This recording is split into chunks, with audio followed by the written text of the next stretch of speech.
Hello there guys. Today we are going to be doing Loci Mechanism, and the demonstration question is going to be taken from a CXC paper. It's going to be taken from CXC 1993, back then when we did geometry. So now let me just briefly explain Loci Mechanism. This is our circle here, as we can see, our study circle, and imagine that something is attached to the circle. So it's attached right here.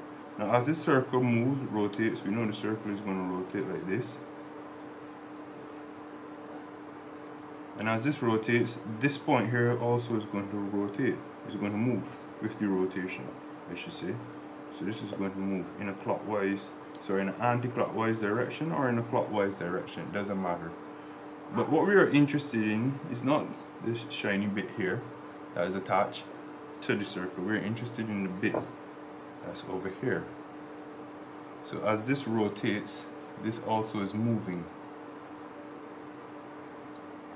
because this is constrained to the circle, so this is moving also.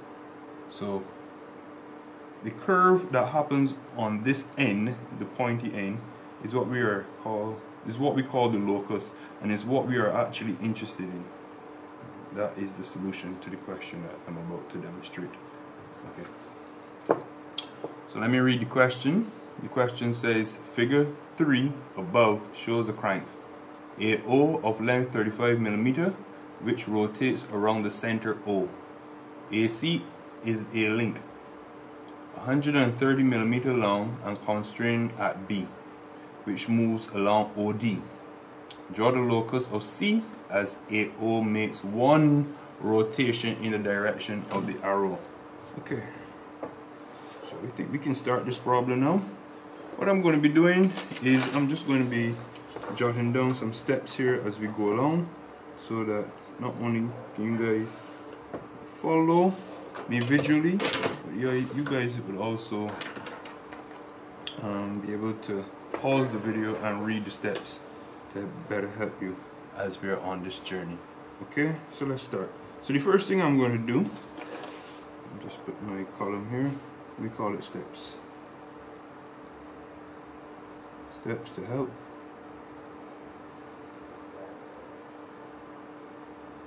Alright. Start with step 1.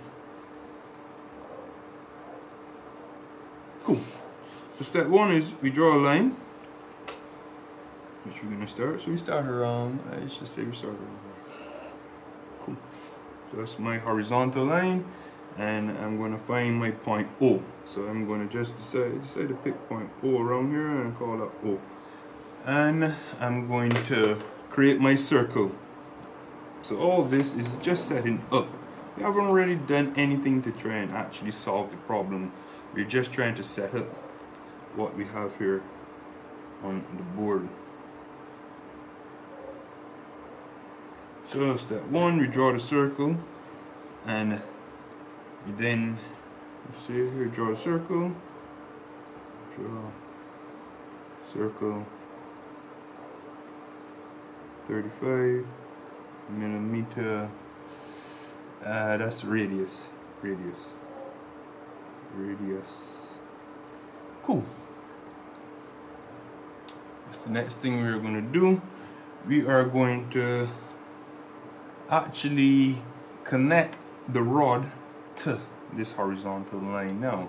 So our rod is actually something like 100, distance AC is 130 millimeters. So let me just mark out 130 with my compass. And my compass barely, it gets to 130. Some room left over. I like these compasses. We first need a point to call A, and we are going to use our 60-30 set square to divide this circle. Let's make that our next step. Divide the circle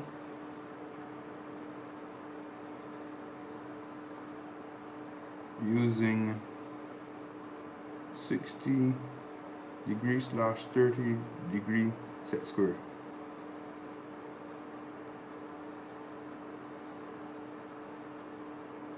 I'll demonstrate how we do this. So right now it's on the 60-degree side. Drop it, and then make sure all of my points of my angles come through point O. So that's one division. Now we go to 30. That's 2. Go back to 60. That's 3. Go back to 30. That's 4. And we go up, which is 90 degrees now. That's 5. And our 6th division has already been done, which is this horizontal line from the start.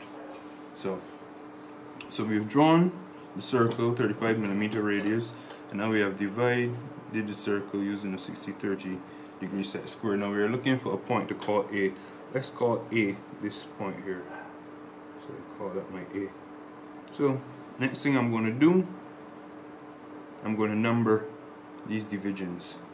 I like to use the clock style with 12 at the top. 1, 2, 3, 4, 5, 6, 7, 8, 9, 10, 11. So I've divided my circle. Number the circle. Number your circle. Number your division points. Your division points. Okay. I think that's good.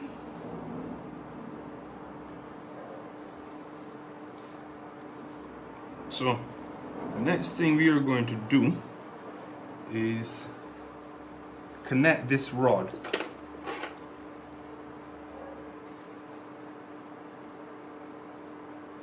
to somewhere out here, which is 130 millimeters. So I'm just going to make that arc. That's going to be somewhere out here on that arc is our 113 millimeters. Cool. But we don't know exactly where it is, but we started our rod here at A. They've given us a piece of information here which says that B to C is 40 millimeters and A to B is 90. A to B also interacts with the horizontal line. So that's a wonderful piece of information that we are going to take advantage of. I'm going to find 90 here. I found it. And I'm going to come back at A, because they say A to B is 90. And so wherever my A interacts the horizontal line, I know that's my B. That's my point B. Right here. So what we're going to do now, we're going to stop there and place another step. So that's step 1 done. So step 2, we're going to start to connect this rod. Step 2, connect the rod at point A.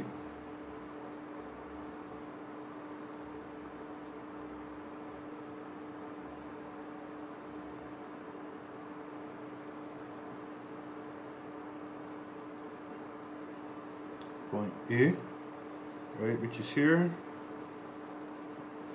and then open your compass, open the compass 90 millimeters until it touches the horizontal line.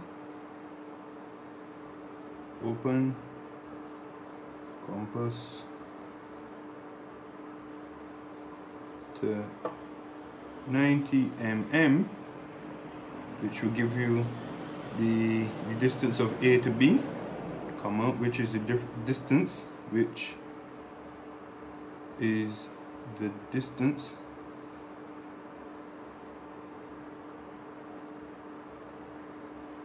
of A to B, right?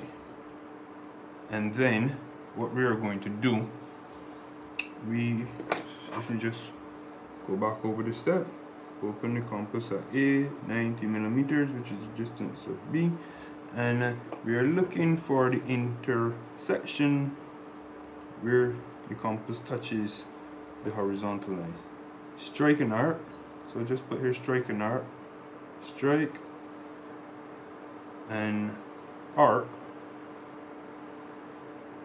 when you touch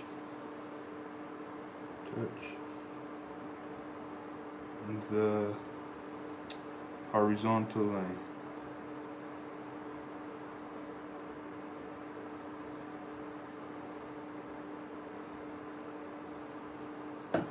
Alright. So seeing that our rod is A, I'm just going to darken that so that we can see that right away.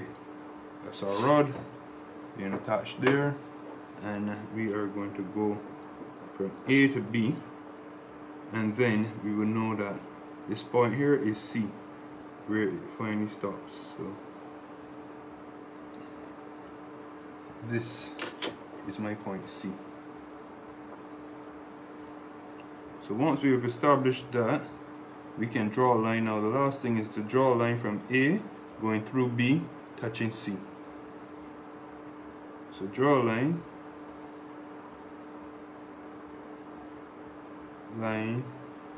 130 millimeters long, passing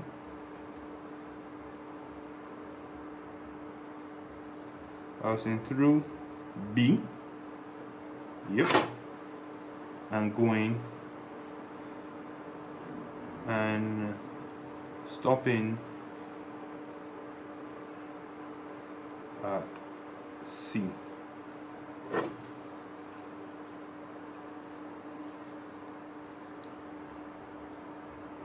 So this line passes through B and stops at C. So let me put here start at A. Okay, so I think that's enough of step 2. So we move on now to step 3, which is the plotting of this. So we're going one rotation. Let me show you the direction that we're going. We're going in this direction, so that is what we call clockwise direction. And essentially what we are doing is we are recreating this rod at every point on this circle with all of this information along. So seeing that we are at 6A and 6.6 on the circle, which is our A, is at this point here for B, so this will be 6B and 6C. So we need to find a 7B and a 7C, all as this rod is attached to the circle, and it makes one complete rotation. Okay, let's go. So I start here, which I'm just going to get back my distance, because I was fiddling with the compass, doing other things. So this is my distance of my C, right? And as this, something important to note, as this rod is moving, as this is fixed here, this B point isn't fixed here. This B point actually moves up and down this point, this line, this track. So this horizontal line, we can call this the track. So let's call here track. Just darken it so that we can actually see things as they move along the track. So B goes up, goes left, and it goes right along this track, whereas A just moves in a clockwise direction. So that gives us a clue that B is going to move while we are plotting this circle. I mean, trying to find this locus, right? So now I'm at 7, so let me just put in my point here, and my point at 7 is, you know what, the best thing to do this so that we are very accurate is to carry all our points to B first and then just extend them to get C, because we know that the distance from B to C is 40 millimeters. So it's easy to get to B first, which is 90, and then extend C. So I'm just going to show you something different. Open my compass to 90. I think that's this actual method that we did to get 8, to establish 8. So I'm just going to go here at 7. That's my B. So what I'm going to do is I'm going to call this B7. B7, and I'm going to put in all my B's at the same time rather than stopping. That's B8.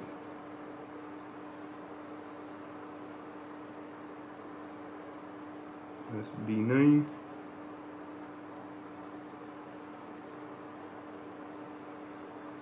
That's B10. That's B11. That's B12.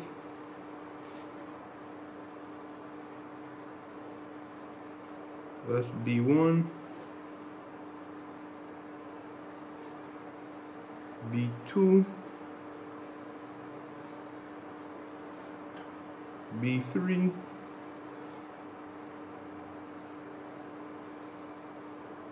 B4.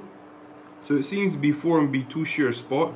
So I'm wondering if B5 and B1 are going to share a spot. Yes, and B5 and B1 share a spot. And we are back at B6, as we know is right here. Actually B6 and B12 share the spot. So it seems as though the corresponding opposites share spots on this. Especially, well, the corresponding opposites on the right side of the circle. When I say that, what do I mean? I mean 12 and 6. They share a spot right here. 1 and 5. They share a spot right here. And 2 and 4. They share a spot right here. And 3 is the furthest to the right. So now let's plot this. But before we do that, let's stop and put in a step, because that was a big chunk of information.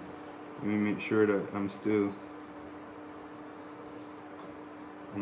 clear to you guys. So what do we do after draw a line of 130 millimeter long, passing through B and stop at C, start at A?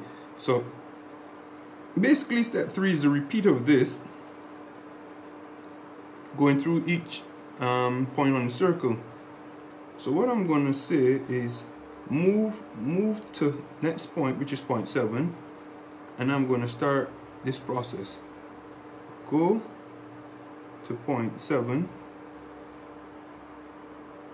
on the circle, which is here on the circle.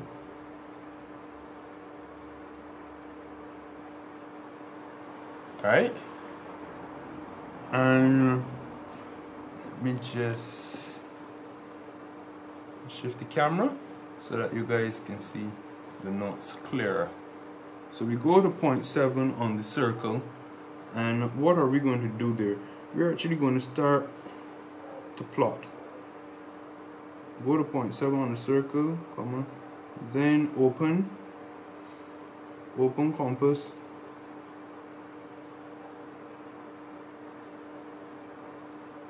to 90 mm, and we strike an arc on the horizontal line, which is the track. Then strike an arc on the track line.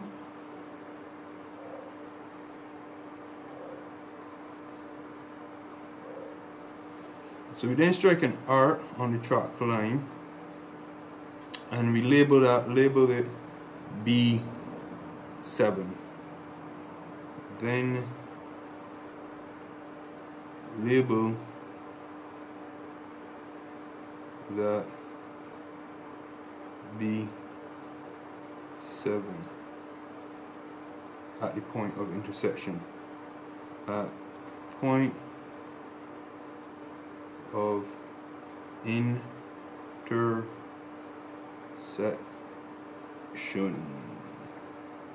Cool. So let's just go through that again. Go to point 7. Sorry guys. Go to point. Or that shouldn't be. Well, I say go to point 7, but really we're going to each point on the circle. So let me just rephrase that. Go to each point. Each point on the circle, then open compass to 90 millimeters. Yes, then strike an arc on the track line, then label that point, then label that corresponding, I'm going to say then label that corresponding to the point that you struck, that you actually started this that you actually, what I'm trying to say is go to each point on the circle, then open compass to 90 millimeters. Yes, then strike an arc on the track. So we do that and label that point corresponding to the circle. Yeah, and label that point, the intersection,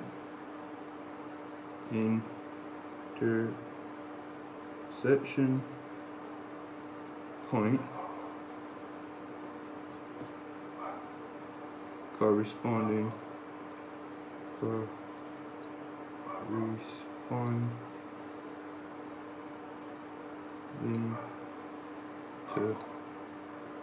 the starting point.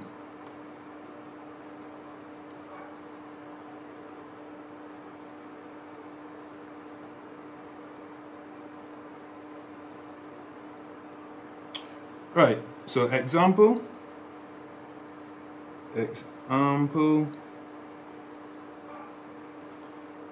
which is 6. Example, point 6 on circle, point 6 on circle. We'll meet B6. We'll meet B6 intersection, just break that down on straight track, on track line.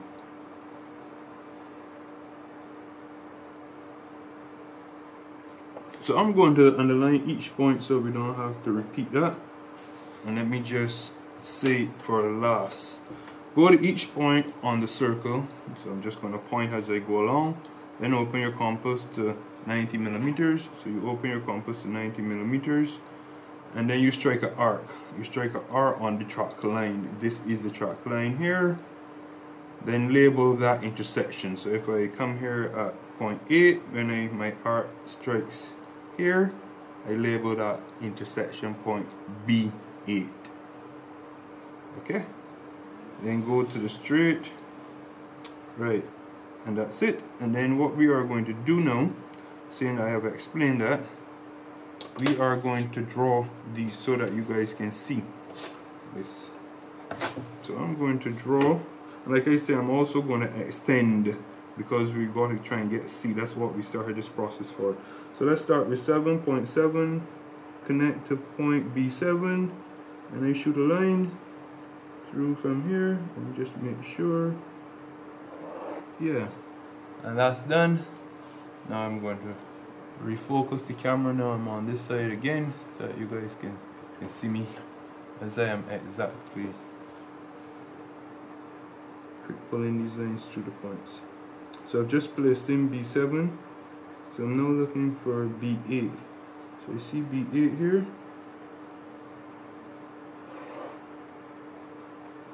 B9 is already on the horizontal band, so I don't have to worry about that. That's the good thing. B10, I'm going to put that in now.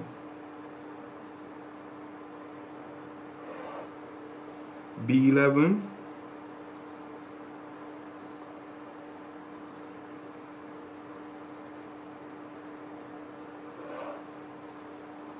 B12. Remember I said B12 and B6 are on the same point, so it was easy for me to find that. B1 is over here. B2, found that. B3 is on the horizontal band, similarly to B9, so I don't have to put that in, it's already here. B4 and B2 are at the same point.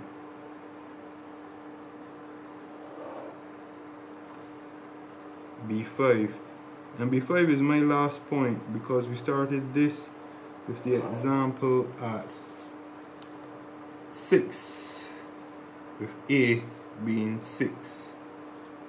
So everything, this dark line is our example. So now we have a bunch of lines here, and I know this is where it gets confusing. So let me just place my next. So now that we have go through these lines, we are now locating our point C, and that is what all this was to do. So step 4, locating point C. Okay. Step 4. So how to locate point C?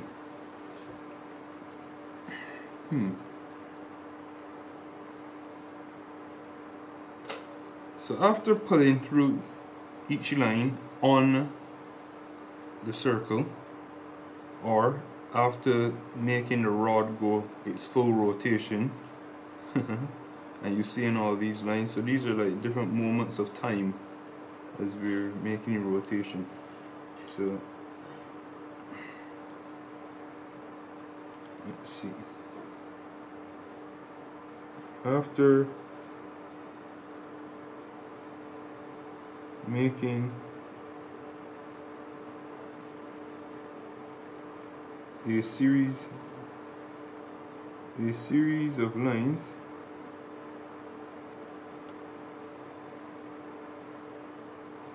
to represent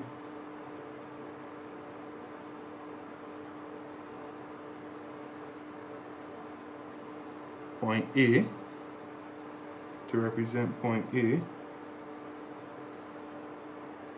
making a complete rotation through B, and going from left to right on the track at B. We then now need to find C. After making a series of lines to represent point A, making one rotation. That's what the question asks for. One rotation. Okay.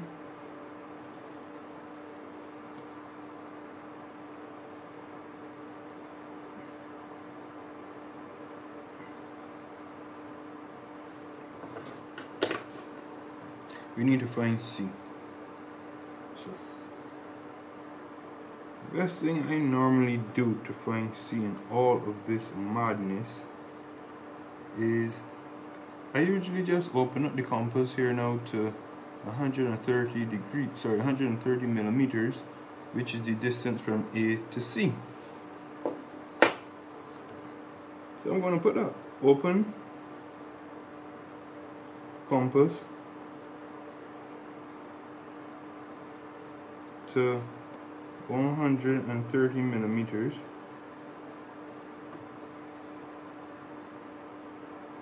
and place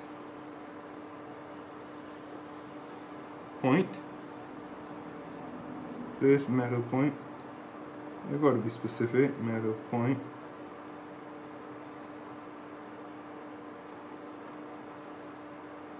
on each of the numbers of the circle and span the distance that C is supposed to go. Alright, so we open compass to 130 millimeters and place metal point at each number on circle, at each number on circle. And we're basically retracing the point of C now that we have a better idea of where to look for C. You see, if we had placed this here in isolation, we wouldn't know where C is, but now that we have a line guiding us where the distance of 130 millimeters, we can then identify C easily. So that's what I'm going to do. So I'm going to come here at 7, and obviously wherever I find C, C is a moving point again, like A is a moving point, B is a moving point, and C has to be a moving point. So I'm going to label it C7 or C8, C9, C10, corresponding to each point on the wheel. So let's do this. This right here, as I can see, will be C7. So that is C7, C8,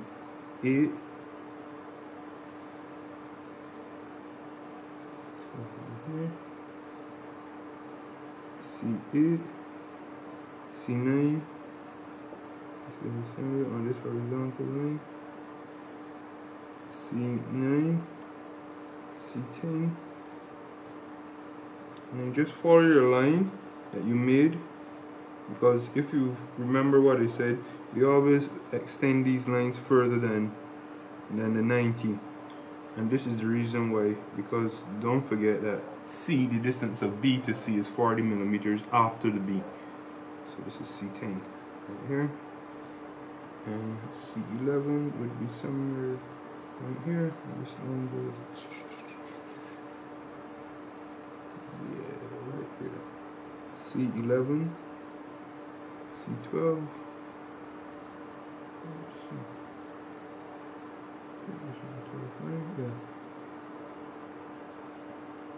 C12, we go C1,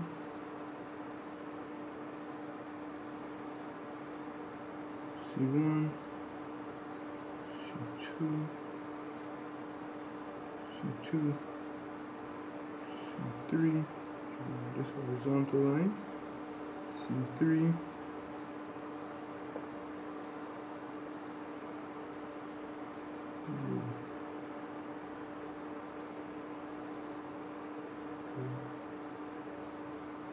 C4,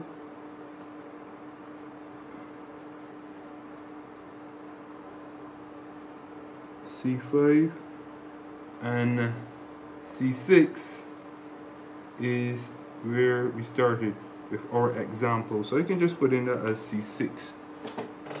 Now, we are almost finished here. We just need to plot this curve. So I always advise to plot using a light pencil so that, you know, if you make any mistakes, you don't have to go over, you don't have to erase, and it's just really a hard impression on your page. So I'm just going to start off at C3, C2, I'm going to go C4, sorry, C1. So I'm actually going backwards, C3, C2, C1, C12, C11, C10, C9 to C10, C9 to C8, C8 to C7, C7 to C6, C6 to C5, C5 to C4, C4 back to C3, where this process started. And that is the locus of C as it makes one rotation around AO. So I'm just going to label that here, call that locus of C. Like I said, C is a moving point as it makes one rotation as AO makes one rotation. So this is AO makes one rotation in a clockwise direction, and this is what happens here at this bit of this C. So let me just highlight this so that you people can see it better.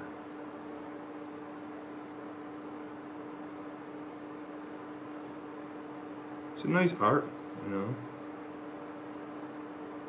Nice organic form here. It reminds me of a leaf when you come to think of it. Yeah. So let me see if we can close this off, or if I need to just write another step. Open compass at 130mm and place metal point at each number on circle. So I'm going to circle to find C. Or I should be more specific, to find point C as it rotates. Find point C as it moves, as it makes one rotation, as it makes one rotation. Alright, I hope this was helpful. And recapping again what we did, we plotted a locus of point C as point A makes one rotation, and point OA is constrained to this circle, but point B slides up and down this track. That's why we have so many B's here, because this is going up and down this track, but this A goes around in a circle. So the combination of this sliding up and down, this going around, produces C here. That's it.